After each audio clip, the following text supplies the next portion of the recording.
So yeah, today we're going to make a really versatile synth sound that can go from sort of a pluck, something like this,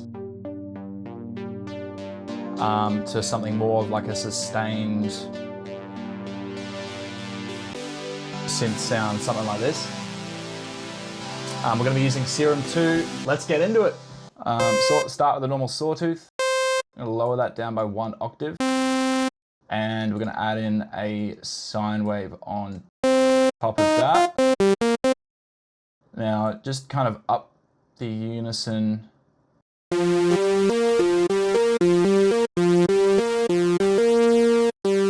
that a little bit. Make it sound thick. We do the same thing on the top end.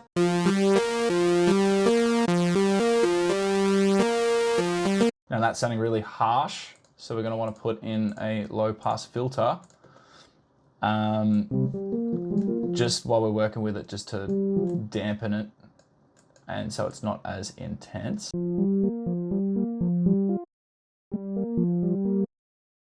What I want to do is just kind of make the top end move a little bit. So we're going to pull the level down and then connect the second envelope onto that.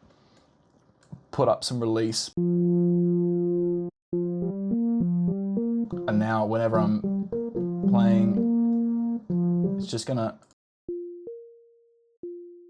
pluck that. Just go back to the first envelope and we're just going to put some release on that. Just lower the sustain a little bit. Now, sorry, I'll bring back that first oscillator. So that's where we're at the moment. Now, what we want to do, just to get that really cool pluck sound, is we're going to route the third envelope onto this cutoff. And pull that one all the way down. Just leave it at around 50%. Now, this here envelope is actually controlling that cutoff. And if we do the same thing, we're just going to pull down the sustain. And now we have a pluck. And we're just going to pull out some release just to let it sing afterwards. I think another cool thing, just when we have the cutoff open and the sustain out, to make it move a little bit more, I just like to put in just this like subtle sort of LFO and route that onto the D tune and just do that really subtly. See how it's kind of moving a little bit now? If I turn that one up, it's going to sound like that, so just be careful about not pushing that too hard. But I just put a little bit in there and it just kind of keeps it moving. Same thing with this. Sorry, we got to pull these, just move them, and it just kind of helps that resonate a little bit better as well. Again, to add more movement, excitement to the sound, make it more three-dimensional, we're going to route the velocity onto the cutoff. So the harder I hit, the more it opens up. Now, we want to save room for later, so I actually want to just bring this down so it's only just subtle. But we can use that more to make the track a bit more rhythmical, just to make it rhythmic when we're doing the plucks, you know, moving around with the velocity and things like that. So just a cool little trick. That's actually the basis of the sound. The rest of it we're going to use, building from here, is we're going to spend a bit of time just working with the effects and just working with a couple of macros, like routing things around, just so we've got a bit more control over the sound. So, you know, just going back to, that's sort of where we're at. I think I need to pull that back down. That's right. This is where we're at. Okay, so that's where we're at. Now, with the effects, I want to start with a multi-band compressor because I want to bring all of the frequencies, kind of like squash the sound, bring all the frequencies out, and then I can carve out from there with EQs and things like that to just focus on the sort of frequencies that I want. So I just want to pull this one down, and what this is doing is it's splitting the compression into like the different bands. So yeah, it's splitting the compression into different bands. Now to catch the pluck, we need to have a quick attack, but we also want to make sure that we're catching, I guess, the longer sound. So I kind of leave the release fairly high, medium, I guess. And just to give the body a bit more, I actually push the signal up on the low end and even just in the mid a little bit. Now, this might make more sense if I actually can control the cutoff a bit more for you. So what we're gonna do is just quickly set this macro here. We're gonna route this one to the cutoff now, so that when I turn this up, I can actually control that cutoff there as well. Control this cutoff here. So that's going to make a lot more sense now when we're working with the compressor. We can hear all of the frequencies. So let's do that again. If I've got this open, all the way open, if we take this compressor off, this is what it's sounding like. Turn the compressor on. You notice the higher frequencies are coming out a little bit more. It's kind of more shimmering and shining. Okay, so that's what I reckon, that's what I want, so that's what I'm doing. From there, we can then EQ it just to shape the sound a little more.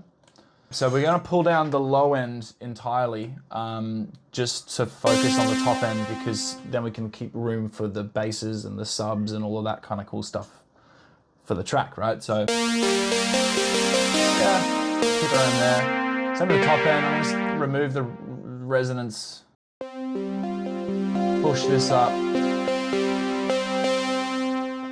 I think it usually sounds good around that sort of 14,000, 12,000, 15,000, just depends what your ears want. Yeah, it sounds good around that. 13,000, 14,000, you know. Push that down just a little bit. Okay, now it's a little bit more of a controlled sound.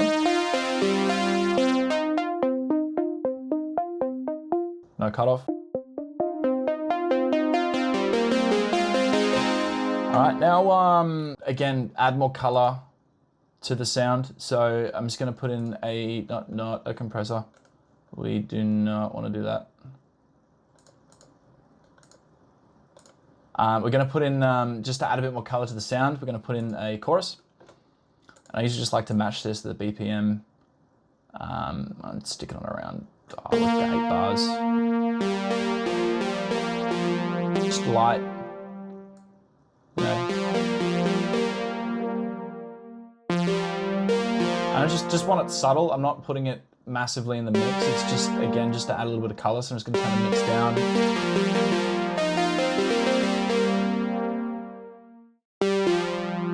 Again, same thing, distortion. I'm just going to use a soft clip. I just want really, really light grit. Just to give it that extra bit of gain, like just that extra bit of flavor. We're gonna add, okay, so we can do a delay, and I usually just, for the track I was working on, I had this on sort of like a, you know, 8th note. And then what we can do is we can make a new macro here and assign this one over to the mix, so that when we pull that, we can control the delay. This might sound a bit better with the... So you see now when the delay's off, very dry. Now we're adding space.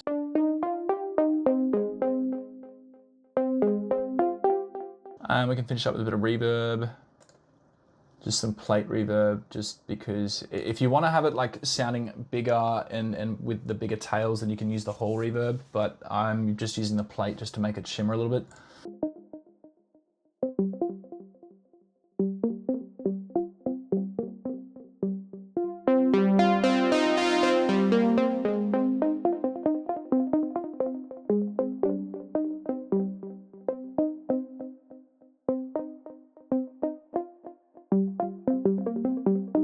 All right, and then we can control the pluck by matching this one. If we route this to the sustain of the cutoff, then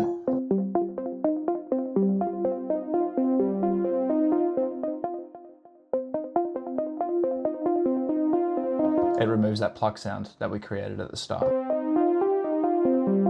So we can just call this pluck. And there you go. That's pretty much the sound. We can expand it like that. Hold the sustain for longer. There you have it. We have ourselves a very versatile synth sound that we can use in a variety of different situations. Follow along for more. Hit that like button, and I'll see you guys next time.